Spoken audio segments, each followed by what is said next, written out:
ఓ అవతార పురుషుడా, లోకమును కాకుండా నిన్ను అర్థం చేసుకునేలా, లోక సంకల్పమును కాకుండా నీ సంకల్పమును అర్థం చేసుకునేలా నన్ను మలచు. శాశ్వత ప్రియతమ అవతార్ మెహర్ బాబా కీ జై. శాశ్వత ప్రియతమ అవతార్ మెహర్ బాబా కీ జై.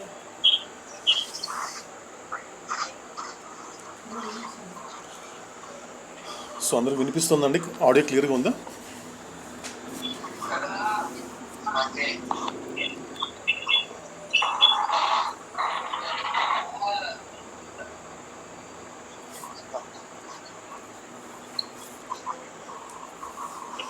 ఓకే, ఆడియో క్లియర్గా ఉందండి అందరికీ?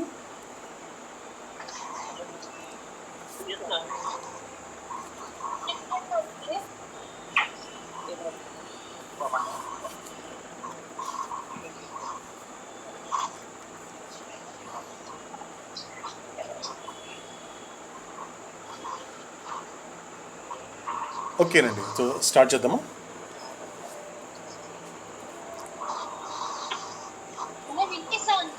నాకు వినిపిస్తోంది మీనాక్షి. ఓకే, స్టార్ట్ చేయి. ఎస్.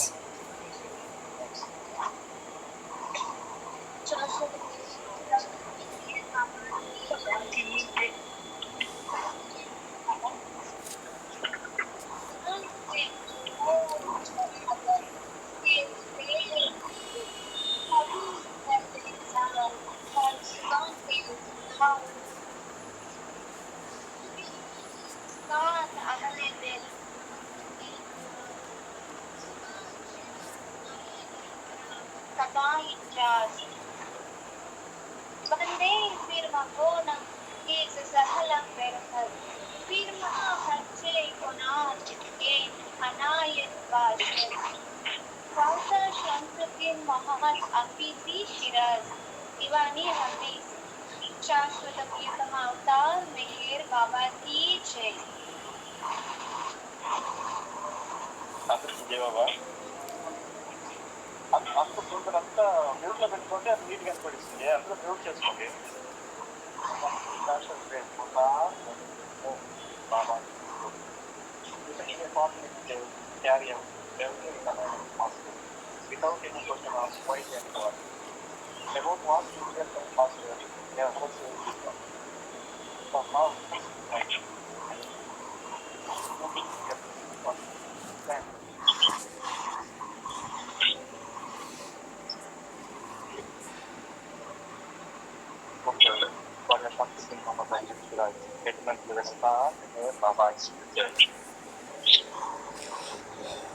ఎందుకు, ఏమిటి అనే ప్రశ్నలు లేకుండా అదృష్టవంతుడైన బానిసల గురువు యొక్క ప్రతి ఆజ్ఞను పాలింపుము. గురువు నుండి వినిన దానిని ఎన్నడూ తప్పు అని అనకు. ఎందుకంటే గురువును అర్థం చేసుకోలేని నీ అసమర్థత ఎందే ఆ లోపం ఉన్నది. అజ్ఞాన బంధము నుండి నన్ను విముక్తుని చేసిన గురువుకు నేను బానిసను.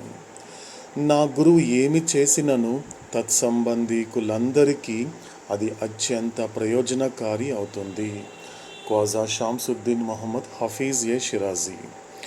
శాశ్వత ప్రియతమ అవతార్ మెహర్ బాబా కీ జై. సో అందరికీ జై మెహర్ బాబా. అవతార పురుషుడైనటువంటి మెహర్ బాబా భగవంతుడిగా మాట్లాడుతూ అందిస్తున్నటువంటి ఈ మెహరోపాసనము గత కొద్ది రోజులుగా మనము కొనసాగిస్తూ వస్తున్నాము. కాబట్టి ఈరోజు నుండి అంటే ఇప్పటి ప్రిపరేషన్ వరకు కొద్దిగా మార్పులు ఏంటి అన్నప్పుడు పూర్తిగా ఒక గంట సేపు మాత్రమే కేటాయిద్దామండి. ఎందుకంటే ఎందుకో కొన్ని కారణాల వల్ల సో ప్రస్తుతానికి ఆ షెడ్యూల్ కాకుండా పాటలు, ఆరతి సో ఏమీ లేకుండా జస్ట్ మనము హఫీజ్ యొక్క 3 దీపాలతో మొదలుపెట్టి సో డైరెక్ట్గా అవతార పురుషుడు యొక్క వచనాల్లాకి వెళ్ళిపోతాము. సో ఆయన ఏం చెప్తున్నాడనే మాట అండ్ చివరికి వచ్చేసరికి 2 నిమిషాల పాటు నిశ్శబ్దం పాటించి సో ఆ పూట మెహరోపాసనం అనేది కంక్లూషన్ జరుగుతుంది. ఎందుకంటే మెహరోపాసనంలో అతి ముఖ్యమైనది ఏంటంటే క్లారిఫికేషన్ సెషన్. ఎందుకంటే మనకి అవతార పురుషుడైనటువంటి మెహర్ బాబా భగవంతుడిగా మాట్లాడుతూ అందించినటువంటి మాటల్ని ఎప్పటికప్పుడు మనం మాట్లాడుకోవాలి.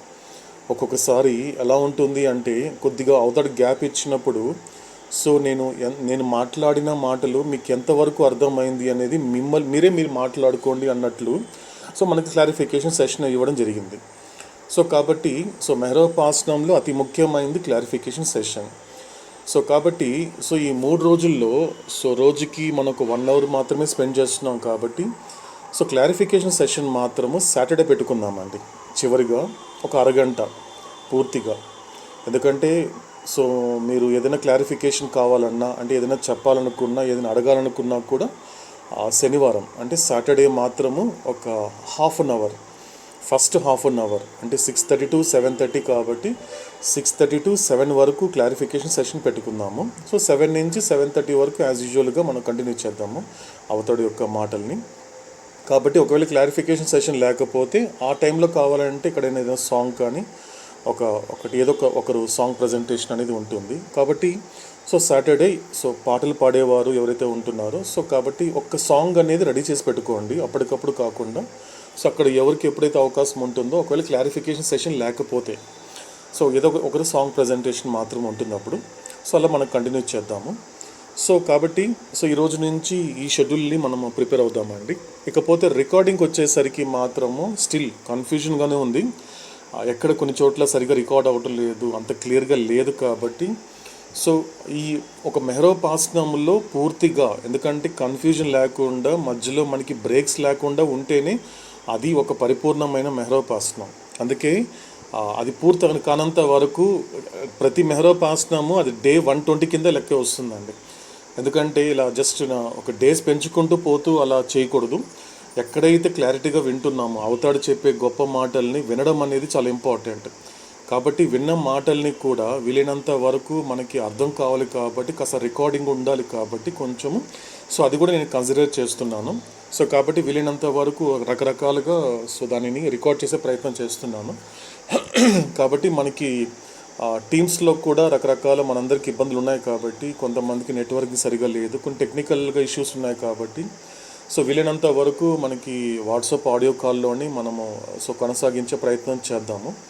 సో కాబట్టి సో ఇంకా ఏదైనా కూడా క్లారిఫికేషన్స్ కావాలి అన్నా కూడా సో నాకు మీరు చెబితే దాని తగ్గట్టుగా మనం కంటిన్యూ చేద్దాము. సో మనం కొనసాగించే ప్రయత్నం చేద్దాం. సో కాబట్టి సో ఈ రోజు నుంచి మాత్రము సో ఈ షెడ్యూల్ని మనము ఫాలో అవడానికి ప్రయత్నిస్తాము. ఇంకేమైనా బాబా మనకి ఫ్యూచర్లో ఏదైనా అవకాశం ఇస్తే దాని తగ్గట్టుగా మనం మార్చుకుందాము మన షెడ్యూల్ని కూడా. కాబట్టి ప్రస్తుతానికి మాత్రము ఒక 1 అవర్ మాత్రమే కేటాయిస్తున్నాము. కాబట్టి 1 అవర్లోనే సో మనకు అవతాడు చెప్పే మాటల్ని సో శ్రద్ధతో ఆలకించే ప్రయత్నం చేద్దాం. ఇక సో మనకి అవతాడు చెప్పినటువంటి మాటల్ని ఇంకొకసారి రివిజన్ చేసుకుంటే, ఎందుకంటే మధ్యలో మనకి కాస్త బ్రేక్ రావడం జరిగింది కాబట్టి ఒక్కసారి రివిజన్ చేసుకునే ప్రయత్నం చేద్దాము. సో ప్రస్తుతం మనకి కంటిన్యూ అవతాడు స్టార్ట్ చేసింది ఏంటి అన్నప్పుడు పార్ట్ నెంబర్ 5 అండి. సో 5వ భాగంలో ఉన్నటువంటి భూమికల్ని మనకి కొనసాగిస్తున్నాడు. కాబట్టి అంతకన్నా ముందు ఒక్కసారి రివిజన్ చేసుకుంటే ఒక్కొక్క దాన్ని రివిజన్ చేసుకునే ప్రయత్నం చేస్తే, ఎందుకంటే ఇక్కడ అవతార పురుషుడైనటువంటి మెహర్ బాబా సో భగవంతుడిగా మాట్లాడుతూ అందిస్తున్నటువంటి విషయాలు ఎప్పుడు కూడా కాన్షియస్నెస్ అనేది కూడా చాలా ఇంపార్టెంట్ ఇవ్వడం జరిగింది. ఒక విషయం మనం అబ్జర్వ్ చేస్తే, ఎందుకంటే ల్యాక్ ఆఫ్ కాన్షియస్నెస్ అనేటువంటిది నీకున్నటువంటి సమస్య. కరెక్ట్గా చెప్పాలి అంటే ఎరుక లేకపోవడమే. ఎందుకంటే నీకు ఒక ఎరుక కలిగి ఉంటే నీకు ఎటువంటి సమస్య ఉండదు, తెలుస్తుంది నీకు. ఎందుకంటే కాన్షియస్నెస్ అనేటువంటి మాటని అవతారుడు, ఎందుకంటే ఒక్కసారి కంటెంట్స్ చూస్తే కూడా అవుట్ ఆఫ్ 10 పార్ట్స్ ఏదైతే ఉన్నాయో 10 భాగాల్లో దాదాపు 5 భాగాల వరకు పూర్తిగా దీనికోసమే డెడికేట్ చేశాడు అవుతాడు. అక్కడ పార్ట్స్ ఇచ్చినటువంటి టైటిల్స్ మీరు అబ్జర్వ్ చేసినా కూడా ఆ కాన్షియస్నెస్కి అంత ఇంపార్టెన్స్ అవుతాడు ఇవ్వడం జరిగింది. కాబట్టి సో మనిషికి ఉన్నటువంటి సమస్య ఏంటి అంటే ఎరుక లేకపోవడమే. ఆ మనిషికి ఉన్నటువంటి నిజమైనటువంటి ఆ సమస్యకి పరిష్కారం ఏంటి అంటే ఎరుకతో ఉండడమే. కాబట్టి ఎరుక లేకపోవడం అనేది నీ సమస్య, ఎరుకతో ఉండడం అనేది ఆ సమస్యకి పరిష్కారము. కాబట్టి కాన్షియస్నెస్ అనేది చాలా ఇంపార్టెంట్. సో మన మానవ జన్మలో తీసుకున్నప్పుడు వీలైనంత వరకు, ఎందుకంటే సో ముఖ్యంగా సంస్కారాలు అనే టాపిక్ వెళ్ళడానికన్నా ముందు నీకు ఇవ్వబడింది ఏంటి, ఈ మానవ జన్మతో పాటు నీకు ప్రాప్తించినటువంటిది ఏదైతే ఉందో దాన్ని గుర్తించడం బట్టే నీ జన్మ అనేది ఒక సక్సెస్ అవ్వడం జరుగుతుంది, నీ జన్మ అనేది పర్పస్ అనేటువంటిది ఫుల్ఫిల్ అవ్వడం జరుగుతుంది. కాబట్టి కాన్షియస్నెస్ అనేది చాలా ఇంపార్టెంట్. ఎందుకంటే ఈ జన్మలో ఈ మానవ జన్మతో పాటు నీకు ఏదైతే ప్రాప్తించిందో అది గుర్తించనంత వరకు నీ జీవితంలో ఏదో ఒకటి లోటు అనేది ఉంటుంది. నాకు అది లేదు, ఇది లేదు అంటున్నావంటే సాధారణంగా ఒక జీవుడు ఏం చేస్తున్నాడు, ఒక బాధపడుతున్నాడు, లేకపోతే సో చాలా అసౌకర్యంగా ఉన్నాడు అంటే ఆ వ్యక్తికి ఎక్కడో ఒక చోట లోటు ఉంటుంది. ఒక మనిషికి లోటు అనేటువంటిది సాధారణంగా ఉంటుంది. ఎందుకు ఆ లోటు ఉంది అంటే తాను ఏదైతే కోరుకున్నాడో అది ఇంకా ప్రోగు చేసుకోలేదు కాబట్టి. ఎందుకంటే గతంలో కూడా మనకి అవతాడు చెప్పిన మాట ఏంటి, ప్రపంచంలో ఎందుకంటే ఆధ్యాత్మికత అనేటువంటిది పిలువబడుతోంది, ఆధ్యాత్మికతగా పిలువబడుతోంది తప్ప అది ఆధ్యాత్మికత కింద రాదని చెప్పాడు అవుతాడు.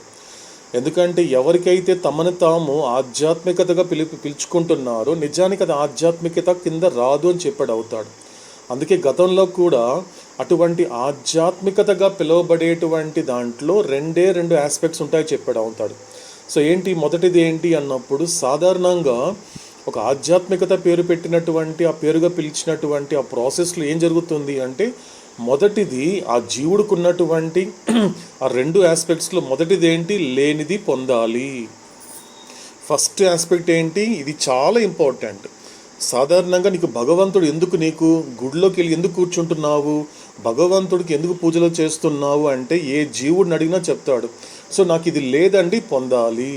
ఎందుకు ఈ పూజా పునస్కారాలు చేస్తున్నావు, ఎందుకు ఈ కర్మకాండలో చేస్తున్నావు అన్నప్పుడు సాధారణంగా జీవుడు చెప్పేటువంటి ఆన్సర్ ఏంటి అన్నప్పుడు నాకు లేనిది పొందాలి, నాకు ఇది లేదండి కాబట్టి నేను అది పొందాలి, కాబట్టి అది పొందడానికి నేను కర్మకాండలు చేయాలి, కాబట్టి అది పొందడానికి నేను పుణ్యక్షేత్రాలు తిరగాలి, సో లేనిది పొందడానికి నేను కర్మకాండల్ని నేను చెయ్యాలి అనేటువంటిది ఒక విచారణ చేస్తే సాధారణంగా జీవుడు చెప్పే మాట మొదటి ఆస్పెక్ట్లో అది వస్తుంది, అంటే లేనిది పొందాలి.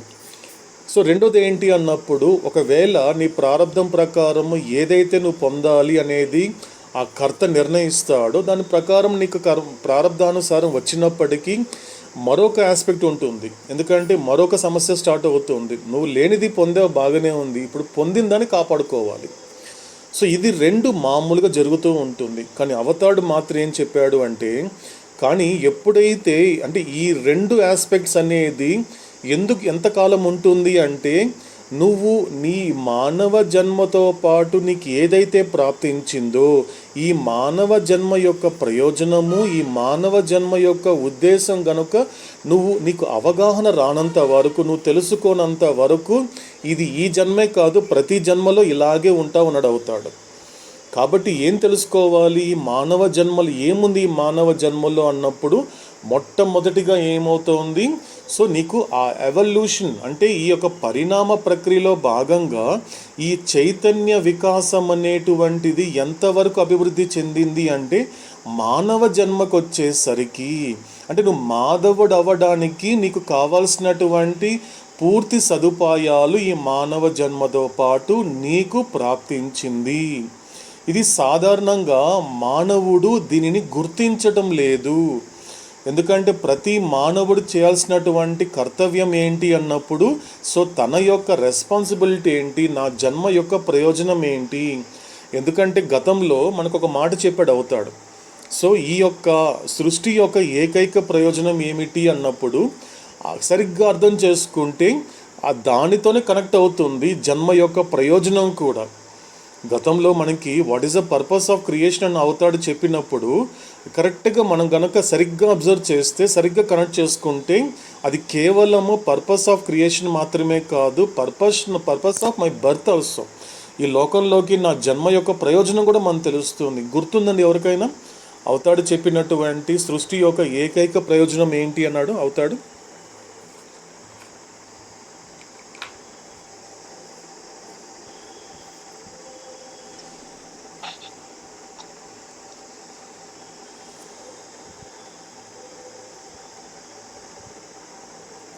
జయబాబాని జై మేరా బాబా. Yes yes Meenakshi.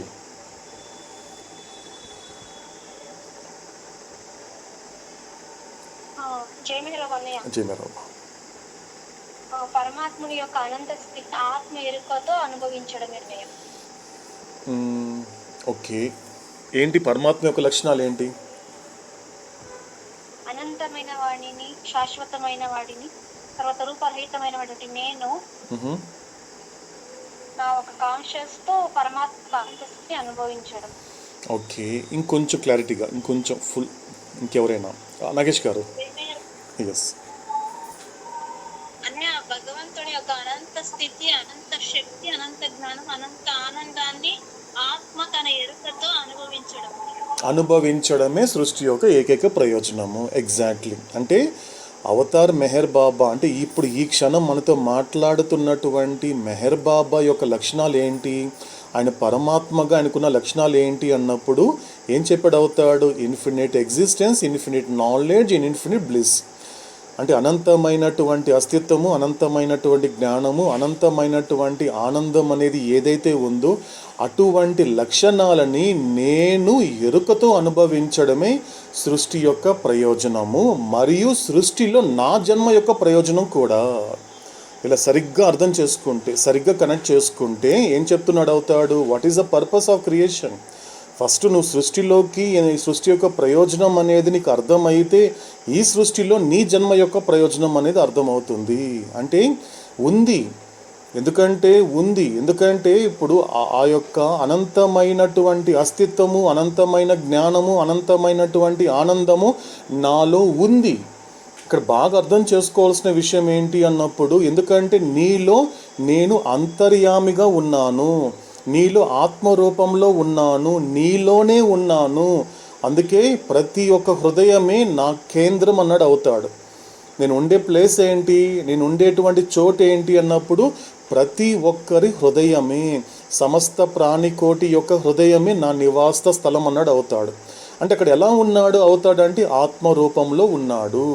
ఏదైతే మనకి ప్రతిసారి ఇండివిజువల్ సోల్, జీవాత్మ అని చెప్తున్నామో, అవతార్ మెహర్ బాబా అంటే ఆ పరమాత్ముడే నాలో జీవాత్మగా ఉన్నాడు. కాబట్టి ఆయన లక్షణాలు ఏవైతే ఉన్నాయో, ఏదైతే అనంతమైన అస్తిత్వము, అనంతమైన జ్ఞానము, అనంతమైన ఆనందం అనేది ఇప్పటికీ నాలో ఆత్మరూపంలోనే ఉంది, కానీ అది ఎరుకతో లేదు. That is a problem. అదే నా సమస్య. అది ఎరుకతో నువ్వు అనుభవించాలి ప్రతిసారి. ఎందుకంటే అది ఊరికి నోటి మాటగా సరిపోదు, ఎందుకంటే దాని ఎరుకతో నువ్వు అనుభవించాలి. ఇప్పుడు నేను భగవంతుడు అని నోటి మాటగా చెబితే నాకు అది అనుభవం వచ్చినట్టేనా? కాదని అడుగుతాడు. అది హిపోక్రసీ కింద వస్తుందని చెప్పి అడుగుతాడు. నీకు అనుభవం రానంత వరకు, ఎందుకంటే నీకు కాన్షియస్నెస్ ఆఫ్ సెల్ఫ్, ఆత్మ యొక్క ఎరుక, ఆ స్వస్వరూపం యొక్క ఎరుక రానంత వరకు నేను భగవంతుడని చెప్పుకోవడం అనేది కూడా ఒక రకంగా ఏంటది, ఒక కపటత్వం చెప్పాడు అవుతాడు. కాబట్టి నీకు అనుభవం రానంత వరకు అలా చెప్పొద్దు, కానీ అవగాహన తెచ్చుకోవడానికి చెప్పుకో అన్నాడు అవుతాడు. కాబట్టి నీ స్వస్వరూపం యొక్క ఎరుక ఎప్పుడు కలుగుతుంది? ఎప్పుడైతే నీకు ఈ యొక్క సంస్కార రహితమైతే. అన్నిటికన్నా మూలమేంటి? సంస్కార రహితమైతే తప్ప నీకు నీ స్వస్వరూపం యొక్క ఎరుకతో పాటు పరమాత్మానుభవం కలుగుతుంది. అదే ఆత్మ సాక్షాత్కారం. కాబట్టి ఇక్కడ కరెక్ట్గా అర్థం చేసుకుంటే అదే మాట, అంటే అది కేవలము సృష్టి యొక్క ఏకైక ప్రయోజనం మాత్రమే కాదు, ఈ సృష్టిలో నా జన్మ యొక్క ఏకైక ప్రయోజనము కూడా. అందుకే ప్రతిసారి అవుతాడు ఏమంటున్నాడు, ఏం చెప్పాడు క్లియర్గా? నువ్వెవరో నువ్వు తెలుసుకుంటే తప్ప నేనెవరో నీకు తెలియదని అడుగుతాడు. నేనెవరిని నువ్వు అనుకుంటున్నావు? నేనెవరిని శరీరం అనుకుంటున్నావా, లేకపోతే ఈ నామరూపాలని నేను అనుకుంటున్నావా? ఇది నేను కాదు, ఇది నేను కాదు. ఎందుకంటే నీకు ఒక అవగాహన కల్పించడానికి, నీతో గడపడానికి నీలా నేను వచ్చానే తప్ప నిజానికి నేను పరిమితమైన శరీరాన్ని కాదు, ఈ శరీరానికి పెట్టుకున్నటువంటి నామము కాదు. నేను నామ రూప రహితుడిని. కాబట్టి నేను ఫస్ట్ నువ్వెవరో నువ్వు తెలుసుకో. ఎందుకంటే నువ్వెవరో నువ్వు తెలుసుకోవడం అంటే అర్థం ఏంటి?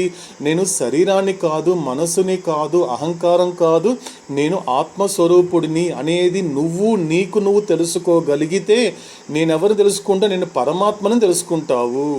కాబట్టి నీ ఆత్మ యొక్క, నీ అస్తిత్వం యొక్క మూలము పునాది ఆధారము నేనే అని నువ్వు తెలుసుకుంటావు. అది నిజంగా నన్నుగా తెలుసుకోవడము. కాబట్టి నేనెవరో నీకు తెలియాలి అంటే మొదట నువ్వెవరో నువ్వు తెలుసుకోవాలి. అందుకే ఆ ప్రశ్న అనేది ఆధ్యాత్మికతలోనే అతి ఉన్నత స్థితిలో ఉంటుందండి. ఏంటి క్వశ్చన్ అంటే హూ యామ్ ఐ, నేనెవరు. ఎందుకంటే నిజమైన ఆధ్యాత్మిక ప్రయాణం మొదలయ్యింది అక్కడితోనే మొదలవుతుంది. ఎందుకంటే నీ కథ మొదలైంది కూడా ఆది ప్రేరణ. ఒక్కసారి ఇనిషియల్ అర్జ్ చూసుకుంటే, సో మనందరి యొక్క ఆత్మ ప్రయాణం ఎక్కడ మొదలైంది? ఆ ఇనిషియల్ అర్జ్ నుంచి స్టార్ట్ అయింది. అదే నేనెవరితో స్టార్ట్ అయింది. కాబట్టి అక్కడి నుంచి స్టార్ట్ అయింది. కాబట్టి ఆ కథ అక్కడి నుంచి మొదలైంది. కాబట్టి ఆ రియల్ క్వశ్చన్కి రియల్ ఆన్సర్ నువ్వు సంప్రాప్తింప చేసుకోనంత వరకు నీ కథకి ముగింపు రాదు. ఎందుకంటే నీ జీవితం యొక్క ఏకైక ఉద్దేశం అనేటువంటిది ఏదైతే ఉందో ఆ రియల్ ఆన్సర్ నువ్వు పొందాలి. అదే నీ యొక్క జన్మ యొక్క ముఖ్యమైన ప్రయోజనము, ఏకైక ప్రయోజనము. కరెక్ట్గా చెప్పాలి అంటే that is your primary responsibility. ఎందుకంటే నువ్వు మిగతా రెస్పాన్సిబిలిటీ అంటే సెకండరీ రెస్పాన్సిబిలిటీ నువ్వు ఫుల్ఫిల్ చేస్తున్నావు. కానీ and what about primary responsibilities? నువ్వు భర్తగా నువ్వేం చేస్తున్నావు? కుటుంబాన్ని పోషిస్తున్నావు, భార్యగా పిల్లల్ని చూసుకుంటున్నావు, ఒక ఇంటి పెద్దగా ఇంటికి కావాల్సినవన్నీ చేసి పెడుతున్నావు. అంటే దానికన్నా ముందు అసలు నువ్వెవరో నీకు తెలుసా? నీకు ఎదురుగా ఉన్నటువంటి స్థూల ప్రపంచంలో ఉన్న వాళ్ళ గురించి తెలుసుకుంటున్నావే తప్ప ఈ స్థూల ప్రపంచంలో ఉన్నటువంటి ఈ శరీరం ఎవరు, ఈ ప్రపంచాలు ఏంటి, వీటికి అతీతంగా ఏం జరుగుతోంది, ఈ సృష్టి ఎలా నడుస్తోంది, ఈ చావు పుట్టుకలు ఏంటి, ఈ బాధలు ఏంటి, సృష్టిలో జరిగేటువంటి అనేక రకాలైనటువంటి ఈ యొక్క మార్పుల వెనక ఏం జరుగుతోంది అనేది ఎప్పుడైనా నువ్వు కాస్త విచారణ చేసావా? నువ్వు విచారణ చేయాలి. విచారణ చేస్తే తప్ప ఆ నిజమైన ప్రశ్న, ఎప్పుడో అనాది కాలంలో నిన్ను నువ్వు ప్రశ్నించుకున్నటువంటి ప్రశ్న అప్పుడు నువ్వు గుర్తిస్తావు. ఏంటా ప్రశ్న? నేనెవరు. కాబట్టి నువ్వెవరో నువ్వు తెలియనంత వరకు నేను ఎవరో నీకు తెలియదు. కాబట్టి నువ్వెవరో నువ్వు తెలుసుకోకుండా నన్ను తెలుసుకోవడం అనేటువంటిది ఎలా ఉంటుంది అంటే కేవలము అప్పుడు నువ్వు నా దేహానికి మాత్రమే ప్రాధాన్యత ఇస్తావు. సో బాబా అంటే ఎవరు అంటే ఎలా చెప్పగలగాలి? ఎందుకంటే ఒక 3 సందర్భాలు ఉంటుందండి. కబీర్ ఒక మాట చెప్తాడండి, సద్గురు కబీరు. సాధారణంగా రాముడు ఎక్కడున్నాడు అని ప్రశ్నిస్తే, ఎందుకంటే కబీర్ చెప్పినటువంటి దోహాకి అవతాడు అందించినటువంటి 4 రకాల ఆత్మలతో ఒకసారి కనెక్ట్ చేసుకొని మనం కాస్త విచారణ చేస్తే అర్థమవుతుంది. ఇప్పుడు సాధారణంగా ఇప్పుడు మోస్ట్ సోల్ని రాముడు ఎక్కడా అని ప్రశ్నిస్తే, అంటే ప్రపంచంలో ఉన్న వాళ్ళు రోడ్డు మీద నడుచుకుంటూ వెళ్తున్నావు, సాధారణ వాళ్ళని రాముడు ఎక్కడున్నాడు అని ప్రశ్నిస్తే వెంటనే మోస్ట్ సోల్స్ ఏం చెప్తారు? ఓ రాముడా రామాలయంలో ఉన్నాడు అంటారు. రామాలయంలో ఉంటాడండి రాముడు. నన్ను ఇక్కడ అడుగుతారు ఏంటండి? ఆ పక్కనే ఆ లాస్ట్లో ఆ సందులో ఒక రామాలయం ఉందండి, అక్కడ రాముడు ఉంటాడు. ఇది ఒక మోస్ట్ సోల్స్కి ఉన్నటువంటి అవగాహన. అంటే స్థూల సంస్కారాలకి లోబడినటువంటి వాళ్ళు భగవంతుని ఎంత పరిమితం చేస్తారంటే ఒక చోటికి మాత్రమే పరిమితం చేస్తున్నారు. ఇకపోతే సంసోల్కి వచ్చేసరికి మాత్రము అతన్ని అడిగితే రాముడు ఎక్కడున్నాడు అని అడిగితే కబీర్ ఏమంటున్నాడంటే, సో అలాంటి వాళ్ళని ఇంకొంది అంటే అంతమందిని కాదు, సో అత్యంతమైన ఆత్మల్ని కాకుండా కొన్ని అంటే సంసోల్ని అడిగితే వాళ్ళు ఏం చెప్తారు? సో రాముడు అంతటా ఉన్నాడు, రాముడు అంతటా ఉన్నాడు, అన్ని చోట్ల సర్వాంతర్యామిగా ఉన్నాడు అంటారు. ఎవరది? సంసోల్స్. సో తర్వాత ఏం జరుగుతుంది అన్నప్పుడు అప్పుడు కబీర్ ఏం చెప్తాడంటే 3వ దశకు వచ్చేసరికి మాత్రము ఫ్యూ సోల్స్. ఇంకొద్ది మందిని అడిగితే, ఇంకొంచెము ఆధ్యాత్మిక ప్రయాణాన్ని మరింత లోతుల్లో ప్రయాణం చేసే వాళ్ళని అడిగితే ఏం చెప్తారంటే అంటే ఫ్యూ సోల్స్.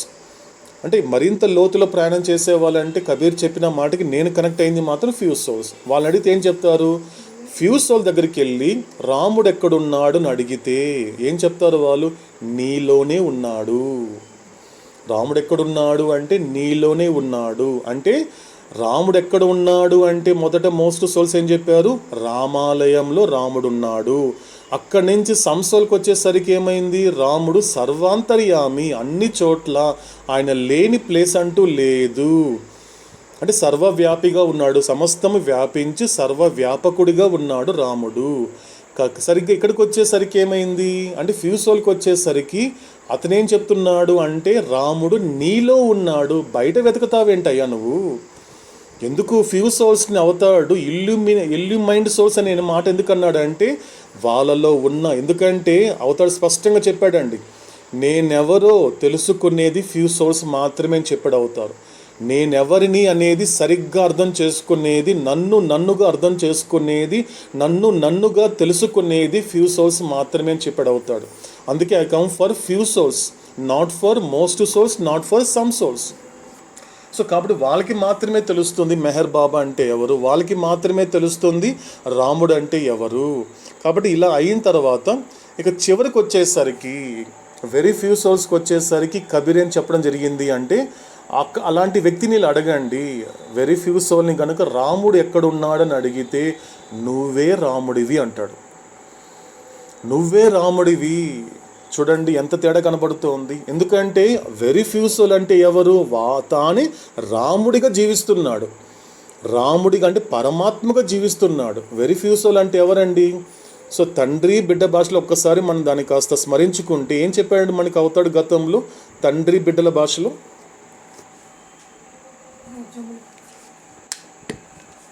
తండ్రి మాట మాత్రమే వినే బిడ్డ హరి. ఫస్ట్ అండి మోస్ట్ సోల్ అండి నలుగురిలో తండ్రి మాట వినని బిడ్డ. ఓకే, తండ్రి మాట మాత్రమే వినే బిడ్డ, తండ్రిలా మారిన బిడ్డ. తండ్రిలో ఓకేనా అండి. సో ఫస్ట్ ఇంకా ఒకటి మిస్ అయింది నర్మద గారు. 4 సోల్స్ కాబట్టి most, some, few, very few కాబట్టి సో ఫస్ట్ అతను మాత్రము తండ్రి మాట వినని బిడ్డ, మోస్ట్ సోల్స్ వినని బిడ్డ. సమ్ సోల్కి వచ్చేసరికి తండ్రి మాట వినే బిడ్డ, తండ్రి మాట తండ్రి ఎస్ అంటే ఎస్ కాబట్టి తండ్రిలా తయారైనటువంటి అక్కడ బిడ్డ కాదండి తండ్రినండి అక్కడ. వెరీ ఫ్యూ సోల్ చూసుకుంటే పరమాత్మగా అతను జీవిస్తున్నాడు కాబట్టి ఈజీలీ జీవిస్తున్నాడు, పరమాత్మ అయిపోయాడు. ఐఎమ్ గాడ్ స్టేట్కి వెళ్ళిపోయాడు కాబట్టి వెరీ ఫ్యూ సోల్ అంటే ఎవరో కాదు, సో ఈ గాడ్ రియలైజ్డ్ పర్సన్ అని అర్థం. సో కాబట్టి సో మోస్ట్ని తీసుకుంటే ఎవరంటే తండ్రి మాట వినని బిడ్డ, సమ్ సోల్కి వచ్చేసరికి తండ్రి మాట వినే బిడ్డ, ఫ్యూ సోల్కి వచ్చేసరికి తండ్రి మాట మాత్రమే వినే బిడ్డ ఇస్ మోస్ట్ ఇంపార్టెంట్. ఎందుకు అవతారుడు ఎందుకు వాళ్ళని ఇల్యూమినేషన్, ఎందుకంటే ఇల్యూమైండ్ సోల్స్ ప్రకాశవంతమైన ఆత్మల్లో అని చెప్పాడు అంటే దానికి అర్థం ఏంటి అంటే వాళ్ళకి వేరే తెలియదు,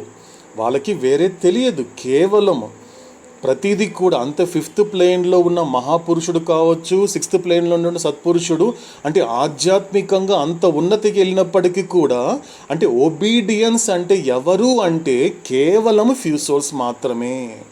సరిగ్గా అర్థం చేసుకుంటేనండి, ఇది నాకున్న అవగాహన మాత్రమేనండి, ఇది ఎక్కడ రాయబడలేదు, అవతాడు చెప్పబడలేదు, కానీ నేను అర్థం చేసుకుంటున్నది అంటే ఆయన ప్రేమ కన్నా విధేయత గొప్పది అన్నప్పుడు సరిగ్గా అర్థం చేసుకుంటే వాళ్ళు చేసిన రకరకాల ప్రయాణాలలో రకరకాల ఆధ్యాత్మిక స్థితిలో ఉన్న వాళ్ళని కొద్దిగా గమనిస్తే ఇది కేవలం నేను చేసినటువంటి వ్యక్తిగత ప్రయాణపు అవగాహన మాత్రమేనండి. అంటే ప్రేమ కన్నా విధేయత గొప్పది అని చెప్పినప్పుడు ప్రేమికులు ఎవరు అంటే మొదటి భూమిక నుంచి 4వ భూమిక వరకు మాత్రమే. ఎందుకంటే అక్కడ ప్రేమ మాత్రమే ఉంది, అక్కడ విధేయత లేదు అక్కడ. ఎందుకంటే ఎక్కడైనా ఆకర్షణలకి వ్యామోహాలకి లోబడేది ఎక్కడైనా ప్రేమ ఉందంటే అది కేవలము అది ప్రేమికులకి ఉండేటువంటి బలహీనతలు మాత్రమే. ఎందుకంటే ప్రేమికులకు ఉన్నటువంటి బలహీనతలు కూడా వాటిని అధిగమించి సో నేను ఏదైనా అంటే ఎందుకంటే నన్ను నేను ఉద్ధరించుకోవాలి, సో నేను ఈ ప్రపంచానికి ఏ ఉద్దేశం చేత పంపబడ్డానో ఆ ఉద్దేశం పూర్తవ్వాలి అంటే నేను ఈ లోకంలో ఒక లోకేశుడి మాట వింటే తప్ప నన్ను నేను ఉద్ధరించుకోలేను అనేటువంటి ఒక నిర్భయంతో కూడిన నిర్ణయానికి వచ్చిన వాడి విధేయుడు. అందుకే అవతాడు స్పష్టంగా చెప్పాడు, అది మామూలు జ్ఞానం కాదు. To obey me is the greatest knowledge అని అవుతాడండి. ఇది చాలా గొప్ప మాట అండి, ఇది క్యారీ చేయాల్సిన మాట. ఇది జస్ట్ ఒక వినడం మాత్రమే కాదు, దీనిని మోయాల్సినటువంటి మాట. అది గొప్ప జ్ఞానము, అది అది it's not ordinary knowledge, it's greatest knowledge అని చెప్పాడు అవుతాడు. టు ఒబే మీ, కానీ to love me is the greatest knowledge అని చెప్పలే అవుతాడు. టు ఒబే, ఎందుకంటే విధేయుడు ఎందుకు గొప్పవాడు అంటే ఆ ప్రశ్నించకపోవడంలో గొప్పతనం ఉందండి. ప్రశ్నించడంలోనే అంటే ఎవరికి వాళ్ళు విచారణ చేసుకుంటే తెలిసిపోతుందండి, ఎవరు ప్రేమికులు ఎవరు విధేయులు అనేది మనకు తెలిసిపోతుంది. ప్రశ్న అనేది ఉండదండి. ఎందుకంటే అవతాడు చెప్పాడు స్పష్టంగా, ఎందుకు బాబా విధేయతలో అంత గొప్పతనం ఉందా, అంతగా నువ్వు గ్రేటెస్ట్ నాలెడ్జ్ అంటే నీకు విధేయులు అవ్వడం అనేది గొప్ప జ్ఞానం అంటున్నావు అంటే విధేయతల్లో అంత గొప్పతనం ఉంటుందా బాబా? విధేయత అనేది నువ్వు నాకు ఎన్నిసార్లు మనకు అవతాడు ఒక లార్డ్ మెహర్, ఒక glimpse of the God man, తర్వాత అనేక రకాల లిటరేచర్ని మనం గనక బాగా గమనిస్తే అవతాడు చెప్పినటువంటి వన్ అండ్ ఓన్లీ ఎగ్జాంపుల్, రిపీటెడ్గా చెప్పినటువంటి ఎగ్జాంపుల్ ఎవరు అంటే కళ్యాణం, తర్వాత తీసుకుంటే సమర్థ రామదాస్. వాళ్ళిద్దరికీ ఎలాగా అంటే కళ్యాణ్ స్వామి అనేటువంటి ఆ శిష్యుడు తన గురువైనటువంటి సమర్థ రామదాసుకి ఎంతో ఒబీడియంట్గా ఉండేవాడు అనేది మనకి చాలా సందర్భాల్లో మనకు అవుతాడు ఇదే మెహరోపాసనలో రిపీట్ చేయడం జరిగింది. అంటే ఆ విధేయతలు అంత గొప్పతనం ఎలా వస్తుంది బాబా? ఎలా వస్తుంది అంటే అవతాడు గొప్ప మాట చెప్పాడండి. ఎందుకంటే నువ్వు ప్రేమిస్తున్నప్పుడు అనేక లక్షణాలు ఉంటుంది. ప్రేమిస్తున్నప్పుడు ఆ ప్రేమల్లో ఏది అది అనుకునే ప్రేమ కాదు, ఆదుకునే ప్రేమే. ఎందుకంటే ఆదుకునే ప్రేమని గనుక నువ్వు కానీ గుర్తుంచుకొని సద్వినియోగపరచుకోగలిగితే నువ్వు ఎటువంటి వ్యామోహాలకి ఎటువంటి ఆకర్షణలకి నువ్వు లోబడే అవకాశం లేదు.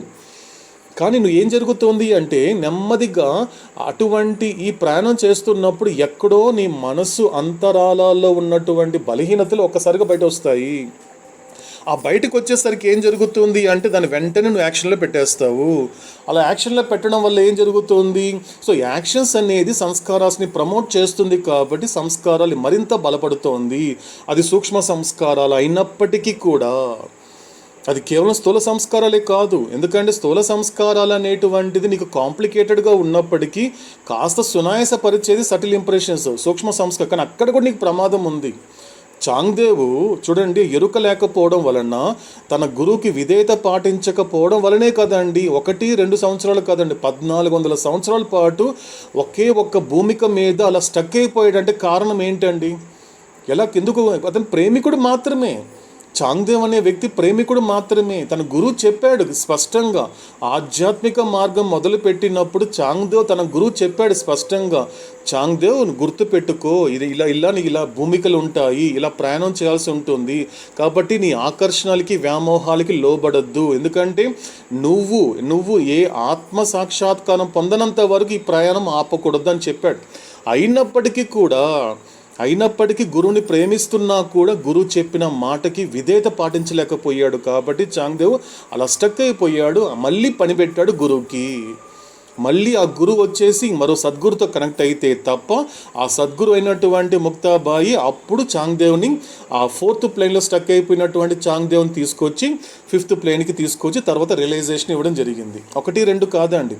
అవతాడు చెప్పినటువంటి నా భూతం నా భవిష్యత్తు అంటే ఈ లోయర్ ప్లేన్స్లో స్టక్ అయిపోయేది ఎవరైనా ఉన్నారు, ఆ కాంప్లికేషన్స్ ఎవరికైనా జరిగిందంటే ఒక లైవ్ ఎగ్జాంపుల్ అండి చాంగ్దేవ్. అలాంటి ఎగ్జాంపుల్ తీసుకోగలగాలి. కాబట్టి ఇక్కడ అవతాడు ఏం చెప్పాడు అంటే అడిగారు చాలామంది అండి, ప్రతిసారి నువ్వు ప్రేమ కన్నా విధేయత గొప్పది, so obedience is greater than love అని చెప్తున్నావు కదా బాబా. ఏముంది బాబా అంత స్పెషాలిటీ? విధేయతలు అంత గొప్పతనం ఏముంది? నీకు చాలా తక్కువ మందే కదా, నేను ఇప్పుడు చెప్తూ ఉంటావు. ఇది 65లో చెప్పిన మాట అండి, అవతాడు చెప్పిన మాట. ఆదికీరాని సాక్షాత్ అవతాన్ని అడుగుతాడు ఇప్పటికీ. ఎందుకంటే నేను వచ్చి 20, 25, 30 అయినప్పటికీ బాబా ఈ మాట నువ్వు ఎప్పుడు రిపీట్ చేస్తున్నావు. ఒక 25 ముందు నువ్వు అదే చెప్పావు, ఇప్పుడు అదే చెప్తున్నావు. చాలా తక్కువ మంది నాకు విధేయులుగా ఉంటారు ఆది అని చెప్పావు కదా, అదేంటి బాబా? నీకు ప్రేమికులు మాత్రం ఎక్కువ మంది ఉంటారా, విధేయులు మాత్రం తక్కువ మంది ఉంటారా? ఎందుకు బాబా అంటే ఆడు గొప్ప మాట చెప్పాడండి అవుతాడు విధేయతలో. ఎందుకంటే ప్రేమలో చాలా లక్షణాలు ఉంటుంది, ఆ సంస్కారాలకి లోబడి ఉంటుంది. కానీ విధేయతకు వచ్చేసరికి ఏముంటుందో తెలుసా? ఒకే ఒక్క లక్షణం మిగిలిపోయి ఉంటుంది. ఒకే ఒక్క లక్షణం చెప్పాడు అవుతాడు. విధేయతలో ఒకే ఒక్క లక్షణము అలా మిగిలిపోయి ఉంటుందంటండి, అది తప్ప ఇంకేది ఉండదని చెప్పాడు అవుతాడు. గుర్తుందండి మనకి గతంలో చెప్పాడు అవుతాడు, ఒకే ఒక లక్షణం ఇంకేమీ ఉండదు, అది ఒక్కటే మిగిలిపోయి ఉంటుంది. అందుకే విధేయుడు గొప్పవాడు. ఎస్ అరుణ, స్వీకరించడము, యాక్సెప్టెన్స్ అండి. ఎందుకంటే నువ్వు ఇంకా భగవంతుని ప్రశ్నిస్తున్నావు అంటే నువ్వు ఇంకా జరిగిన సంఘటనలను నువ్వు యాక్సెప్ట్ చేయలేదు కాబట్టి, జరిగినవి నీ ఇష్టాలకి లోబడి ఉంది కాబట్టి నువ్వు ప్రశ్నిస్తున్నావు. ఇది ఎందుకు ఇలా జరిగింది, బాబా ఎందుకు ఇలా నా జీవితంలో ఇలా జరిపించాడు, అలా జరిపించవచ్చు కదా, ఇదెందుకు జరిపించాడు అని ప్రశ్నిస్తున్నావు అంటే దాన్ని బట్టి ఏం అర్థం చేసుకోవాలి, నిన్ను ఎలా అర్థం చేసుకోవాలి అంటే జరిగినటువంటి సంఘటన కావచ్చు, జరగనటువంటి సంఘటన కావచ్చు, రెండిటిని నువ్వు స్వీకరించలేదు అంటే రిజెక్ట్ చేస్తున్నావు. ఇది కాదు కదా నేను అనుకుంది, ఎందుకంటే నువ్వు స్వీకరించడం లేదు కాబట్టి, నువ్వు రిజెక్ట్ చేస్తున్నావు కాబట్టి నీలో వర్రీ అనేది స్టార్ట్ అవుతోంది, చింత అనేది స్టార్ట్ అవుతోంది. చింత నుండి నువ్వు భయపడుతున్నావు, ఆ భయం నుండి నీకు బాధ కలుగుతోంది. కాబట్టి విధేయతలో ఉన్నటువంటి గొప్ప లక్షణం ఏంటి, ఒకే ఒక్క లక్షణము అలా మిగిలిపోయి ఉంటుందని అడుగుతాడు, దట్ ఈస్ ద యాక్సెప్టెన్స్. ఒక్కసారి ఎవరికి వాళ్ళు క్వశ్చన్ చేసుకుంటే చాలండి, ఎవరికి వాళ్ళు క్వశ్చన్ చేసుకుంటే. ఎందుకంటే యాక్సెప్టెన్స్ అనేది వస్తే మాత్రం, ఎందుకంటే నువ్వు ప్రశ్నించకూడడం అనేది కంప్లీట్గా ఫుల్ స్టాప్ పెడితే తప్ప యాక్సెప్ట్ అనేటువంటి ఒక లక్షణం అనేది నీ జీవితంలో జీర్ణం అవ్వదు. కాబట్టి ఇంకా నువ్వు ప్రశ్నిస్తున్నావు అంటే, నువ్వు ప్రేమికుడుగా ప్రశ్నిస్తున్నప్పటికీ కూడా, సో నువ్వు ప్రేమికుడు అని చెప్పుకున్నా కూడా అవతాడు ఏమి అది సంతోషపడడు. ఆయన సంతోషపెట్టే విషయాలు కావు.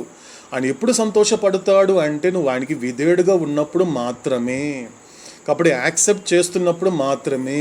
ఇదంతా ఎలా మనకి గతంలో కూడా నేర్చుకున్నాం, గతంలో కూడా మనం శ్రద్ధతో ఆలకించాం. ఏం చెప్పాడు అవుతాడు, కర్త మెహర్ బాబా అనేటువంటి కర్త ఏం చేస్తున్నాడు, ఒక కారణం చేత నా జీవితంలో కొన్ని కార్యాలు జరిపిస్తున్నాడు.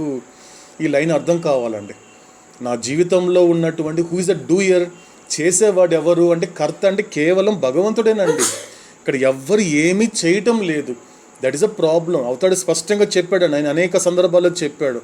మనిషి పడేటువంటి అనేక సమస్యలకి, మనిషి అనుభవించే అనేక బాధలకి, మనిషికి ఉన్నటువంటి అనేక రకాలైనటువంటి ఆ యొక్క ఆందోళనకి కారణం ఏంటి అన్నప్పుడు తానే కర్త అని భావిస్తుంటాడు. అందుకే ఆ కర్త అని భావించిన ప్రతిసారి తన అహం అనేది కూడా బలపడుతుంది. ఎక్కడైతే అహం బలపడుతుందో అతడుకున్న స్థూల సంస్కారాలు బలపడిందని అర్థము.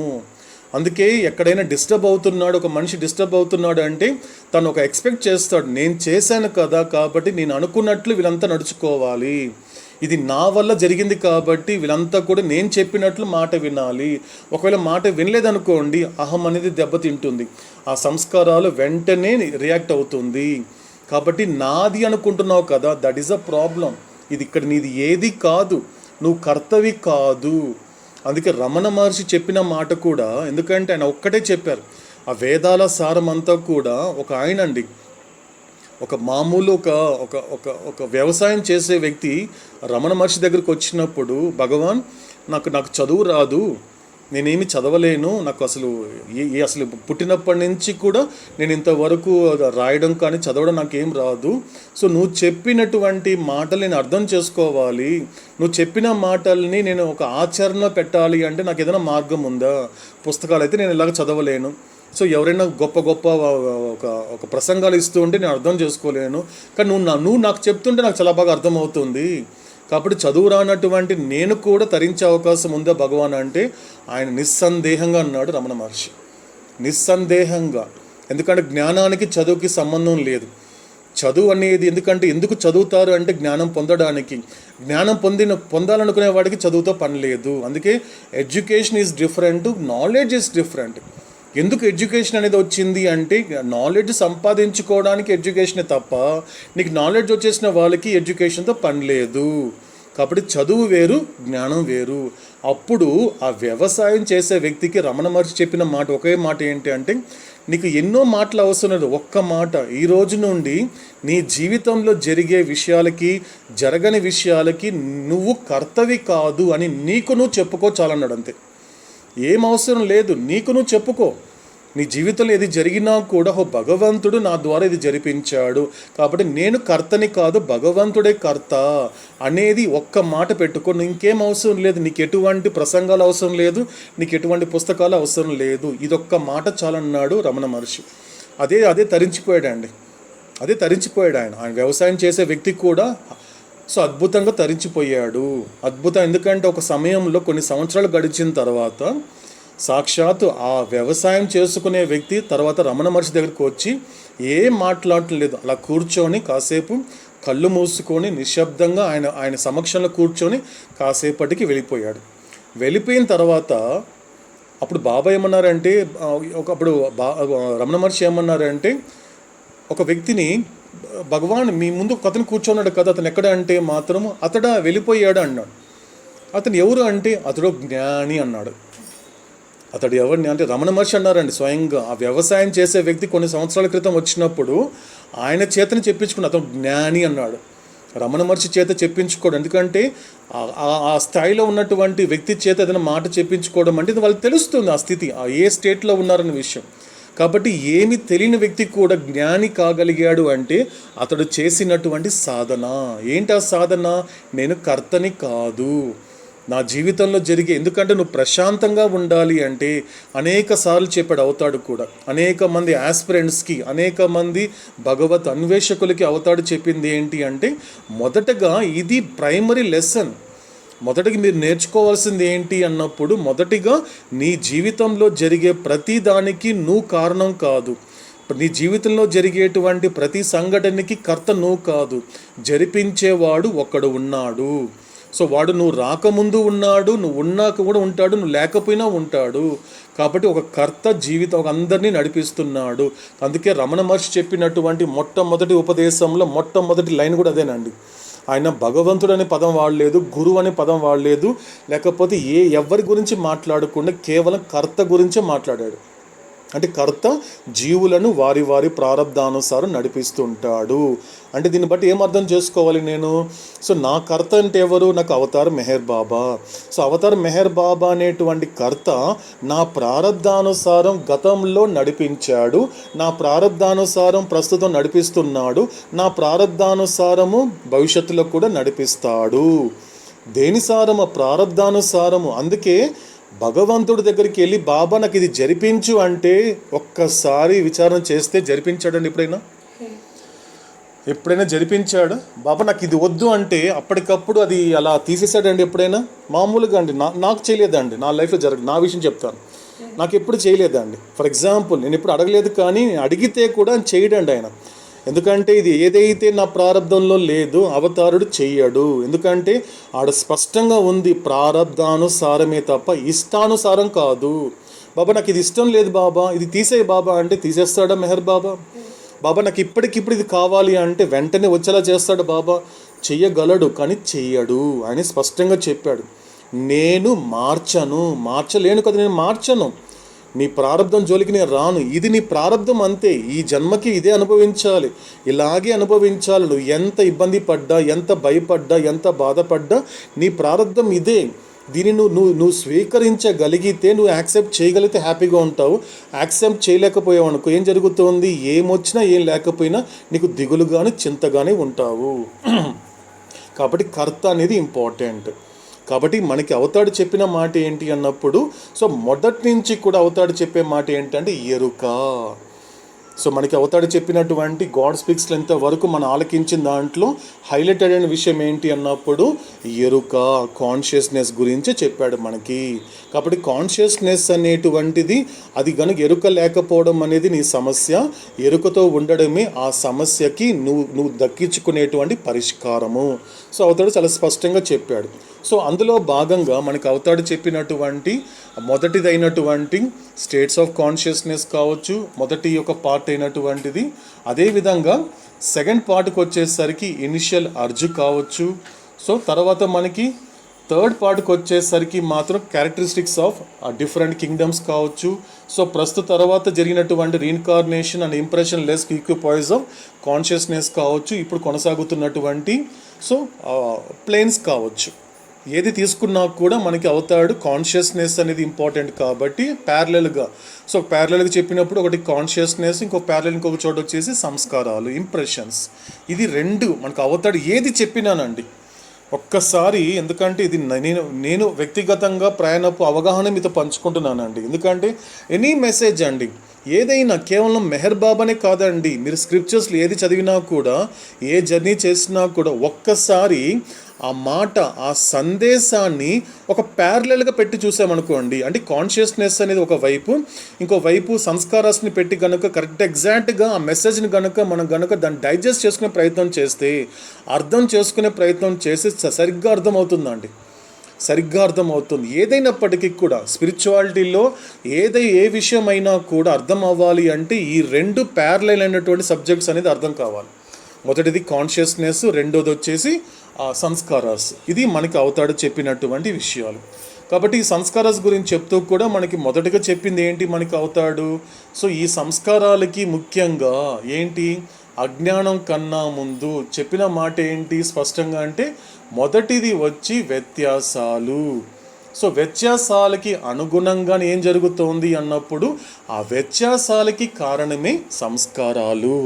రెండోది ఏంటి, అజ్ఞానానికి కారణమే సంస్కారాలు. సో ఇది మనకి స్పష్టంగా అవుతాడు చెప్పినటువంటి మాట. సో దీని ప్రకారం ఏం తెలియాలి మనకి, అజ్ఞానం కన్నా కూడా అవతాడు చెప్పిన మాట అందరికి అర్థమయ్యే భాషలో ఏం చెప్పాడు, differences are the cause of సంస్కారాస్. ఇది మనకి స్పష్టంగా అవుతాడు చెప్పినటువంటి మాట. సో అందులో భాగంగా మనకి ఇన్ని చెప్పుకుంటూ ప్రస్తుతానికి ఎక్కడ వచ్చాడు అవుతాడు, ప్లేన్స్ కింద వచ్చాడు. సో ప్లేన్స్ అంటే ఏంటి అన్నప్పుడు, సో మనకి 2 కథలు అయినాయి, ప్రస్తుతానికి అయింది. ఏంటి ఆ కథలు అన్నప్పుడు, జరిగిపోయినటువంటి నిన్నటి నా కథ అయినటువంటి పరిణామ ప్రక్రియ, రెండోది ఏంటి, సో జరుగుతున్నటువంటి ఇప్పటి నా కథ అయినటువంటి పునర్జన్మ ప్రక్రియ. ఈ రెండింటి గురించి మనకి అవుతాడు చెప్పడం జరిగింది. కానీ ప్లేన్స్కి వచ్చేసరికి ఏం జరిగింది అంటే, ఇది పూర్తిగా ఎప్పటి కథ, జరగవలసినటువంటి రేపటి నా కథ. సో మనకి ప్లేన్స్ అంటేనే అర్థం ఏంటి అన్నప్పుడు, కేవలము అది జరగవలసినటువంటి రేపటి నా కథ. ఒక మానవ జన్మ ప్రాప్తించిన తర్వాత మనిషిగా చేయవలసినటువంటి ప్రయాణం ఏదైతే ఉందో, ఎటువంటి ఆధ్యాత్మిక మార్గం ప్రయాణించాలో, ఎటువంటి ప్రయాణం చేసి నన్ను నేను తెలుసుకోవాలో, ఎటువంటి ఈ యొక్క జన్మ యొక్క ప్రయోజనం ఏదైతే ఉందో, ఏది పరమాత్మ యొక్క అనంతమైన అస్తిత్వము, పరమాత్మ యొక్క అనంతమైన జ్ఞానము, పరమాత్మ యొక్క అనంతమైనటువంటి బ్రహ్మానందాన్ని ఎరుకతో అనుభవించడమే ఈ సృష్టి యొక్క ప్రయోజనం మాత్రమే కాదు, ఈ సృష్టిలో నా జన్మ యొక్క ఏకైక ప్రయోజనము. కాబట్టి అది పరిపూర్ణం అవ్వాలి, అది పూర్తి అవ్వాలి అంటే ఖచ్చితంగా నేను చేయాల్సినటువంటి కథ, నేను వెళ్ళాల్సినటువంటి మరో కథ ఏంటి అన్నప్పుడు, అదే జరగవలసిన రేపటి నా కథ, అదే అంతర్ముఖ ప్రయాణము, అదే రియలైజేషన్ ప్రాసెస్. ఎందుకంటే రేపటి విషయానికి అక్కడికి వచ్చేసరికి, అంటే ఈ రియలైజేషన్ ప్రాసెస్కి వచ్చేసరికి మనకి ప్లేన్స్ గురించి చెబుతూనే స్టార్టింగ్లోనే అవుతాడు చెప్పేశాడు. ఏం చెప్పాడు క్లియర్గా, సో నీకు నువ్వుగా ఆధ్యాత్మిక మార్గంలో నేను ప్రవేశించాను, ఆధ్యాత్మిక మార్గంలో నేను ఉన్నాను అని చెప్పుకోవడం అనేది గొప్ప విషయం కాదు, గుర్తుపెట్టుకో. ఎందుకంటే చాలా స్పష్టంగా చెప్పాడు అవుతాడు స్టార్టింగ్లోనే ది ప్లేన్స్ అనేటువంటి పార్ట్లో, ఫస్ట్ పేరాలో చెప్పేశాడు. ఏం చెప్పాడు, so when the consciousness of the soul is ripe for disentanglement from the gross world, it enters the spiritual path and turns inwards. ఇది మోస్ట్ ఇంపార్టెంట్. ఎందుకంటే ఈ ఆధ్యాత్మిక మార్గంలో ప్రవేశించడం అనేది ఎంత ఇంపార్టెంట్, దేని మీద ఆధారపడి ఉంటుందంటే, నువ్వు అంతర్ముఖం అవ్వాలి. ఆధ్యాత్మిక మార్గం అంటేనే, రియలైజేషన్ ప్రాసెస్ అంటేనే, ఇంకొక మాట చెప్పాడు అవుతాడు, ఇన్వల్యూషన్ ప్రాసెస్ కూడా అన్నాడు. రియలైజేషన్ ప్రాసెస్ని ఇన్వల్యూషన్ ప్రాసెస్ అని స్పష్టంగా చెప్పాడు అవుతాడు.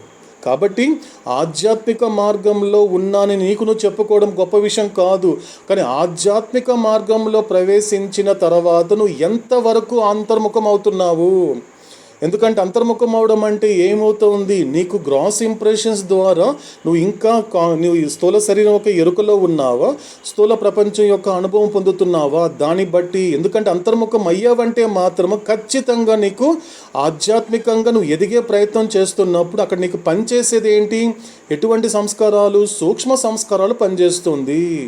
కాబట్టి నీ వరకు నువ్వు ఆధ్యాత్మిక మార్గం అని చెప్పుకుంటూ ఇంకా ఈ యొక్క స్థూల శరీరం యొక్క ఎరుకలోను, స్థూల ప్రపంచం యొక్క అనుభవంలో ఉన్నావంటే నీకు నువ్వుగా ఆధ్యాత్మిక మార్గంలో ఉన్నావు నువ్వు చెప్పుకుంటున్నావేమో, కానీ నాకు మాత్రం నువ్వు ఆధ్యాత్మిక మార్గంలో ఉన్నట్లు నాకైతే కనబడటం లేదు అంటున్నాడు అవుతాడు.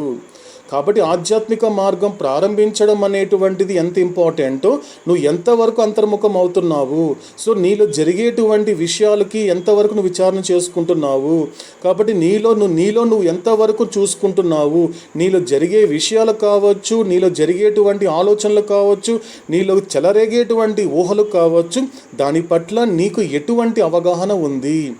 కాబట్టి నువ్వు నీ వరకు నువ్వు ఆధ్యాత్మిక మార్గం అని చెప్తూ మళ్ళీ ప్రపంచం వైపు పరిగెత్తుతున్నావు, లేకపోతే మిగతా శరీరాల వైపు పరిగెత్తుతున్నావు అంటే ఒక్కసారి విచారణ చేసుకో, నిజంగా నేను ఆధ్యాత్మిక మార్గంలో ఉన్నానా. కాబట్టి ఆధ్యాత్మిక మార్గంలో నువ్వు ప్రవేశించడం అనేటువంటిది 1% మాత్రమే, అది పెద్ద విషయం కాదు, 1% మాత్రమే. కానీ 99% అనేది కూడా నువ్వు ఎంతవరకు అంతర్ముఖం అవుతున్నావు. అంతర్ముఖం అయితే తప్ప నువ్వెవరో నీకు తెలుస్తుంది, అంతర్ముఖం అయితే తప్ప నీ గురించి నీకు తెలుస్తుంది, అంతర్ముఖం అయితే తప్ప మనం స్పందించాల్సినంటూ ఏమీ లేదు, అంతర్ముఖం అయితే తప్ప నీకు మాటలు తగ్గిపోతుంది, అంతర్ముఖం అయితే తప్ప నువ్వు నిశ్శబ్దానికి అలవాటు చేసుకుంటావు, ఏకాంతాన్ని అలవాటు చేసుకుంటావు. ఎందుకంటే ఇక్కడ కలవాల్సిన వాళ్ళు, ఇక్కడ మాట్లాడాల్సిన వాళ్ళు ఎవరు లేరు. ఈ విషయాన్ని తెలుసుకున్నాడు కాబట్టి హస్తమలకుడు సో 12 ఏళ్ళు వచ్చేంత వరకు ఎవరితో మాట్లాడలేదు, అతడు పూర్తిగా అంతర్ముఖం అయిపోయాడు. అంటే వాళ్ళ తల్లిదండ్రులు ఏమనుకున్నారు హస్తమలకుడిని, ఓహో ఈ పిచ్చివాడేమో, మాటలు రావేమో, లేకపోతే మానసికంగా ఏదైనా బాధపడుతున్నాడేమో అనుకున్నారు తల్లిదండ్రులు కూడా. అతడు మానసిక రోగి కాదు, ఒక జడభరతుడు మానసిక రోగి కాదు. వీళ్ళెవ్వరు ఎందుకు అలా ఉంటారు? ఒక సుఖ మహర్షి, వీళ్ళంతా మనకొకసారి ఒక భాగవతంలో కానీ, ఉపనిషత్తులో కానీ, లేకపోతే కఠోపనిషత్తులో ఉన్నటువంటి నచికేతుడు కానీ, కొంతమందిని ఇలా గొప్ప జీవితాలని గనక ఒక్కసారి గమనిస్తే ఎలా ఉంటుంది అంటే వాళ్ళంతా అంతర్ముఖం అయ్యారు. వాళ్ళు ఎవరితో మాట్లాడటం లేదు అంటే అంతర్ముఖం అయి ఉన్నారు, అంటే వాళ్ళలో వాళ్ళు రమిస్తున్నారు అంటాడు కృష్ణుడు భగవద్గీతలో.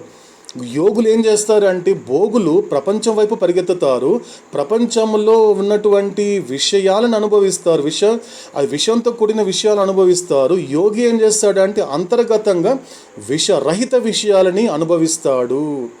అందుకనే కూడా నువ్వు అంతర్ముఖం అవ్వాలి, అది ఇంపార్టెంట్. ఆ లైన్ చాలా ఇంపార్టెంట్ అండి. ఎందుకంటే నువ్వు స్థూల ప్రపంచం నుండి స్పష్టంగా చెప్పాడు అవుతాడు. నువ్వు స్థూల ప్రపంచం అక్కడెక్కడ సంస్కారాల గురించి మాట్లాడలేదు. చూడండి స్టార్టింగ్లోనే ఫస్ట్ పేరాలోనే అక్కడెక్కడ ఆయన సంస్కారాల గురించి మాట్లాడలేదు. స్టార్టింగ్లో ఏం చెప్పాడు? ఫస్ట్లోనే నువ్వు ఈ స్థూల ప్రపంచం నుండి నువ్వు డిటాచ్ అయితే తప్ప, ఎందుకంటే నువ్వు ప్రతిదీ కూడా నీకు స్థూల ప్రపంచంలోనే నువ్వు ఈ యొక్క ఎరుక కూడా స్థూల ప్రపంచంలోనే ఉంది. నీ స్థూల శరీరం యొక్క ఎరుక ఎలా కలుగుతోంది నీకు అంటే ఈ శరీరం ఎక్కడుంది, ఏ ప్రపంచంలో ఉంది? స్థూల ప్రపంచంలోనే ఉంది. అందుకనే కూడా నీకు నిస్సంగత్వం ఎక్కడి నుంచి రావాలి? ప్రపంచం నుండి రావాలి. సో ప్రపంచం గురించి మాత్రమే నువ్వు స్పందిస్తున్నంత వరకు నిజానికి నువ్వు స్పందించేది దేహాలకి కాదు. బాగా అర్థం చేసుకోవాలండి ఈ మాటని. సాధారణంగా మనిషి విపరీతంగా స్పందిస్తున్నప్పుడు, తన పరిమితికి మించి, తన లిమిటేషన్కి మించి స్పందించినప్పుడు ఏమవుతోంది అన్నప్పుడు విపరీతంగా స్పందిస్తాడు. ఒక మామూలుగా మనుషులకి స్పందిస్తున్న ఆ మనుషులు ఎక్కడున్నారు? స్థూల ప్రపంచంలోనే ఉన్నారు. అంతే. ఏమవుతోంది? ఈ ప్రపంచంతో నువ్వు కలిసిపోవడం వలన మాత్రమే ఈ శరీరం యొక్క ఎరుకలో మునిగిపోతున్నావు. అవుతాడు స్పష్టంగా చెప్పాడండి ఆ మాట మాత్రం. మీరు మునిగిపోతున్నారు ఈ బాడీ కాన్షియస్నెస్లో, ఈ ప్రపంచానుభవాలు మునిగిపోయారు కాబట్టి నిజమేంటో మీరు తెలుసుకోలేకపోతున్నారు. అందుకే ఈ శరీరాలు అనేటువంటిది రూపం కలిగినది, పరిమితమైనది, మార్పు కలిగినది, నాశనమయ్యేటువంటి ఈ యొక్క శరీరాలలో మునిగిపోతున్నారు. రెండోది ఏంటి? అబద్ధమైనటువంటి, శూన్యమైనటువంటి, ఊహాపూరితమైన, వట్టి కలలైనటువంటి ప్రపంచంలో మునిగిపోతున్నారు. కాబట్టే మీరు బాహ్యముఖం అవుతున్నారు. బయట కనిపిస్తుంది మీకు, అన్ని విషయాలు బయటే కనబడుతోంది. మీరు రెస్పాండ్ అయితే ఎక్కడికి? బయట ప్రపంచానికి రెస్పాండ్ అవుతున్నారు. దేంట్లో కలిసిపోతున్నారు? బయట విషయాలు కలిసిపోతున్నారు. కాబట్టి ఇక్కడ ఏం కావాలి నీకు? డిటాచ్మెంట్ కావాలి. నువ్వు నిస్సంగత్వం, నువ్వు కలిసిపోతున్నావు. ఉండు, తప్పులేదు. కుటుంబంతో ఉండాలి, అందరితో ఉండాలి, అందరితో ఉండు. నేను ఎక్కడికి వెళ్ళమని చెప్పట్లేదు. నువ్వు గడప కూడా దాటాల్సిన అవసరం లేదు. ఇంత ఆప్షన్ మనకి అవతాడు ఇవ్వలేదండి, ఎక్కడ ఇవ్వలేదండి. ఈ అవతాడు మాత్రం స్పష్టంగా చెప్తున్నాడు, అందరితో ఉండు, తప్పు లేదు, అందరితో ఉండు, కానీ అంతర్గతంగా ఎవరితో ఉండకు. ఎందుకంటే ప్రపంచంలో ఉండు, ప్రపంచానికి చెందకుండా ఉండగలిగితే తప్ప నువ్వు డిటాచ్డ్గా ఉండగలుగుతావు. చెయ్యి, ఎందుకంటే ఇవన్నీ నువ్వు కోరుకుందే. నేను ఇచ్చింది కాదు, నాకు అసలు సంబంధమే లేదు. నీ తల్లిదండ్రులు నీ కళ్ళ ముందు కనిపించే నీ తల్లిదండ్రులు నాకు సంబంధం లేదు, నీ దగ్గర ఉన్నటువంటి భార్య బిడ్డలు నాకు సంబంధం లేదు, నీ మిత్రులు నాకు సంబంధం లేదు, నీ శత్రువులు నాకు సంబంధం లేదు, నీ బంధువులు నాకు అసలు సంబంధమే లేదు. ఇదంతా నువ్వు కోరుకున్నావు, నువ్వే కోరుకున్నావు. ఇది పూర్తి స్పృహతో నువ్వే కోరుకున్నావు. అందుకే దీని ఏం చెప్పాను, సెల్ఫ్ ఇన్ఫ్లిక్టెడ్ అని పదం వాడతాడండి అవుతాడు. మోస్ట్ ఆఫ్ యువర్ సఫరింగ్, నువ్వు అనుభవించేటువంటి 199 బాధలు అనేవి కూడా మొదటి 2 ఆస్పెక్ట్స్ చెప్పాడు అవుతాడు. మొదటిది సెల్ఫ్ ఇన్ఫ్లిక్టెడ్ అన్నాడు అవుతాడు, నీకు నువ్వు తగిలించుకున్నదే. రెండోది ఏంటి, నీకు నువ్వు తగిలించుకున్నావు కాబట్టి దాని ద్వారా వచ్చే ప్రతి బాధ, ప్రతి ఒక్క సమస్య అనవసరమైనది. కాబట్టి నీ జీవితంలో నువ్వు అనుభవించేటువంటి అనేక బాధల్లో 199% నీకు నువ్వు తగిలించుకున్నదే. అందుకే దానిని స్వయం కృపారాధన అంటారు. నీకు నువ్వు తగిలించుకున్నావు, కానీ దాన్ని తగిలించుకోవడానికన్నా ముందు అక్కడ కూడా నేను కాపాడే ప్రయత్నం చేశాను, నేను అక్కడ కూడా కాస్త జాగ్రత్త పరిచే ప్రయత్నం చేశాను, కానీ నువ్వు అక్కడ కూడా నన్ను నిర్లక్ష్యం చేశావు. అక్కడ అలా మాట్లాడద్దు అని చెప్పాను, అదే మాట్లాడావు. అలా ఆలోచించకురా అని చెప్పాను, అదే ఆలోచించావు. ఆ పనులు చేయకండ్రా అంటే అదే పని చేయడం వల్ల ఏం చేస్తావు, నిన్ను నువ్వు తగిలించుకున్నావు. అలా తగిలించుకున్నటువంటిదే ఇప్పుడు నీ కళ్ళ ముందు కనిపించే శరీరాలు, అలా తగిలించుకున్నటువంటిదే నువ్వు కోరుకున్నటువంటి స్థితులు, అలా తగిలించుకున్నటువంటిదే నువ్వు అనుభవించేటువంటి సుఖ దుఃఖాలు. సో ఏదైతే నువ్వు కోరుకున్నావో అవన్నీ కూడా పుణ్యపాపాల లెక్కలో నువ్వు ప్రోగు చేసుకున్నావు. కాబట్టి వాటిని అనుభవించాలి. కాబట్టే నువ్వు ప్రోగు చేసుకున్నటువంటి పుణ్యపాపాలన్నీ వాటిని అనుభవించడానికి నువ్వు మళ్ళీ సృష్టిలోకి వస్తున్నావు. మళ్ళీ పంపబడాల్సి వస్తుంది, నేను మళ్ళీ పంపించాల్సి వస్తుంది. ఎందుకంటే నువ్వు శరీరం విడిచిపెట్టిన తర్వాత నీ దగ్గరికి వస్తే నీలో ఎంత వెతికినా జ్ఞానం కనిపించడం లేదురా. వీళ్ళు ఏదైనా ఉందా, వీడిని లోకానికి పంపించాను కదా, మానవ జన్మ ఇచ్చాను కదా, వీడు పూర్తి చైతన్యాన్ని గుర్తించి ఇచ్చినటువంటి బుద్ధిని సద్వినియోగపరుచుకొని వీడు నాలా తయారవుతాడు అనుకుంటే వీడేంటి ఇలా తయారయ్యాడు. ఎంత వెతికినా నాకు నీలో జ్ఞానం కనిపించడం లేదురా. ఎక్కడ చూసినా పుణ్యం చేత సుఖము, పాపం చేత దుఃఖము. ఎక్కడ కూడా ఇంకో పాయింట్ ఉంది, జ్ఞానం చేత మోక్షం పొందాలి అనేటువంటి కనీసం ఊహ కూడా నీకు రాలేదురా నీకు. కాబట్టి అలా అదే అజ్ఞానము. కాబట్టి నువ్వు నన్ను బాధించడం అంటే నువ్వు నన్ను ఏమి అనాల్సిన అవసరం లేదు, నన్ను నిర్లక్ష్యం చేయాల్సిన అవసరం అంతకంటే లేదు. ఎంతకాలం అయితే నువ్వు అజ్ఞానంతో ఉంటావో నువ్వు నన్ను బాధిస్తూనే ఉంటావు. కాబట్టి అజ్ఞానంతో ఉండడం అంటే ఏంటి, బాహ్యముఖం అవ్వడము. జ్ఞానం సంపాదించుకోవడం అంటే ఏంటి, అంతర్ముఖం అవ్వడము. అలా పూర్తిగా అంతర్ముఖమైన వాడు కేవలము ఫ్యూ సోల్స్ మాత్రమే. ఇంకొకసారి అర్థం చేసుకుందామండి. సంసోలు బయట ఉంటాడు, లోపల ఉంటాడు. చాంగ్దేవ్ ఏం చేస్తున్నాడు, తనకున్నటువంటి శక్తులు తెలుసు, తనకున్న అపార శక్తుల గురించి తెలుసు, కానీ ప్రపంచంలో తెలుసు. ప్రపంచంలో పొగుడుతున్నారు, అబ్బా చాంగ్దేవ్ మహారాజు సింహం పులి మీద నడుచుకుంటూ వస్తున్నాడు, పులి ఏం చేయలేదు అని ప్రపంచంలో మాట్లాడే మాటలకి లోబడిపోవడం వల్ల ఏమవుతుంది, మళ్ళీ బాహ్యముఖం అవుతున్నాడు. అవునా, ఇంత మిరాకిల్స్ నేను చేస్తున్నానా, ఇలా మిరాకిల్స్ చేస్తే ప్రపంచం నన్ను గొప్పగా మెచ్చుకుంటుందా అనేటువంటి ఆ అప్రిసియేషన్కి లోబడిపోయాడు. కాబట్టి బాహ్యముఖం అయ్యాడు. మరి కాసేపు అయ్యేసరికి అంతర్ముఖం అవుతున్నాడు. అది సరిపోదు, పూర్తి అంతర్ముఖం అయ్యేవాడు కేవలము ఫ్యూ సోల్స్ మాత్రమే. అలా అంతర్ముఖం అవ్వాలి అంటే కేవలము భగవంతుడికి విధేయుడై ఉండాలి. అది మాత్రమే జరుగుతుంది. ఎందుకంటే ప్రపంచంలో ఏమీ లేదు అనే మాట సరిపోదు. ఎందుకంటే ప్రపంచంలో ఏమీ లేదు అంటే ప్రపంచాలన్నీ నీడలే. కాబట్టి నాకు కావాల్సింది నీడలు కాదు, నాకు కావాల్సింది పునాది, నాకు కావాల్సింది నాకు మూలము, నాకు కావాల్సింది ఆ సారం కావాలి అనుకున్నవాడు ఈ ప్రపంచాలని చూసినట్టు చూస్తాడు, కానీ ఏది చూడడు. అందుకే రమణ మహర్షి గురించి ఆరో భూమికలో ఉన్నటువంటి ఒక సత్పురుషుడి గురించి ఒక గొప్ప మాట చెప్పాడండి. ఒక వ్యక్తి ఏం చెప్పాడు అంటే రమణ మహర్షి గురించి, అతడు ఎప్పుడు కూడా కళ్ళు మూతపడి ఉండదు. ఎందుకంటే చాలా తక్కువ మంది చూశారండి. ఆయన ఎప్పుడు కూడా కళ్ళు మూత పడదు, ఎప్పుడు కూడా ఒక నిద్రపోతే తప్ప ఎప్పుడు కళ్ళు తెరుచుకునే ఉంటాడు. కానీ నిజానికి కళ్ళు తెరుచుకుంటే అన్ని కనిపిస్తుంది కదండి, కానీ అది ఏది చూడడు అన్నాడండి. ఒక వ్యక్తి అండి, ఆయన గురించి పూర్తిగా అవగాహన చేసుకున్న ఒక వ్యక్తి చెప్పిన మాట ఏంటి అన్నప్పుడు, ఆయన కళ్ళు ఎప్పుడు మూతపడదు, ఎప్పుడు తెరిచే ఉంటుంది, కానీ ఏది చూడదు. ఇది ఎరుకతో ఉండడం అండి, ఇది అంతర్ముఖం అవ్వడము. కాబట్టి కేవలము ఎవరి వల్ల సాధ్యపడుతుంది ఈ అంతర్ముఖం అవ్వడం అనేది, కేవలం ఒక విధేయుడికి మాత్రమే సాధ్యపడుతుందని చెప్పాడు మనకి ఈ ప్లేన్స్ గురించి స్టార్టింగ్లో అవుతాడు. కాబట్టి అవతాడు చెప్పినటువంటి మరికొన్ని విషయాల్ని కూడా మరొక మెహరోపాసనంలో మనం కొనసాగించే ప్రయత్నం చేద్దామండి. సో కంక్లూడ్ చేసే ముందు మనకు 2 నిమిషాల పాటు నిశ్శబ్దం పాటిస్తామండి. శాశ్వత ప్రీతమ అవతార్ మెహర్ బాబా కీ జై.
శాశ్వత ప్రీతమ అవతార్ మెహర్ బాబా కీ జై.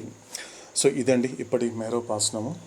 సో అవతాడు చెప్పేటువంటి మరికొన్ని గొప్ప మాటల్ని మరొక మెహరోపాసనంలో శ్రద్ధతో ఆలకిస్తూ ఎరుకతో నిత్యంగా నిరంతరాయంగా మెహరోపాసనం కొనసాగిస్తూ సహకరించని స్థూల సంస్కారాన్ని సహకరింప చేసుకునే ప్రయత్నం చేద్దామండి. శాశ్వత ప్రీతమ అవతార్ మెహర్ బాబా కీ జై. ఓ అవతార పురుషుడా, లోకమును కాకుండా నిన్ను అర్థం చేసుకునేలా, లోక సంకల్పమును కాకుండా నీ సంకల్పమును అర్థం చేసుకునేలా నన్ను మలుచు. శాశ్వత ప్రీతమ అవతార్ మెహర్ బాబా కీ జై. శాశ్వత ప్రీతమ అవతార్ మెహర్ బాబా కీ జై.